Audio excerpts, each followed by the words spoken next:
P M secretariat auditorium میں آج پرینکا کمارا کے لیے ایک تعزیتی ریفرنس کا انعقاد کیا گیا ہے۔ ان کے خاندان والوں کو یہ یقین دہانی کرائی جائے گی کہ ملزمان کے خلاف سخت سے سخت کارروائی کی جا رہی ہے۔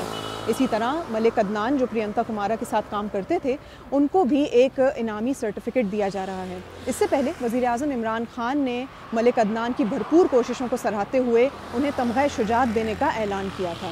اس حوالے سے اگر تھوڑا سا میں آپ کو بیک گراؤنڈ دے دوں تو 3 دسمبر کو جمعے کے روز سیالکوٹ کی ایک فیکٹری میں مینیجر پرینکا کمارا کو چند مشتعل افراد نے توہین مذہب کے مبینہ الزام لگانے کے بعد ان کو مارا پیٹا اور پھر اسی فیکٹری کے سامنے ان کو آگ لگا دی۔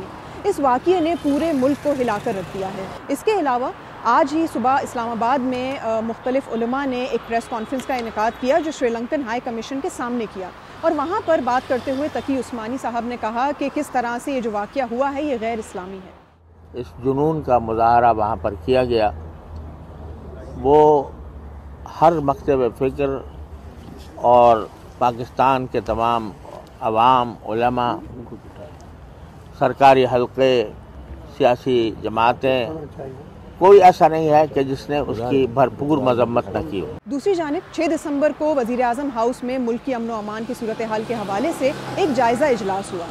اس اجلاس میں فوج کے سربراہ جنرل قمر جاوید باجوہ بھی شامل تھے اور معید یوسف اور دیگر وفاقی وزراء بھی اس میں شریک ہوئے۔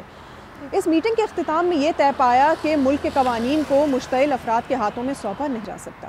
اسی طرح ایک رائے اور بھی ہے، اور وہ رائے یہ ہے کہ اتنی مذمت اور بات چیت اس بار اس لیے کی جا رہی ہے کیونکہ پہلی بار توہین مذہب کا شکار بننے والا کوئی غیر ملکی ہے۔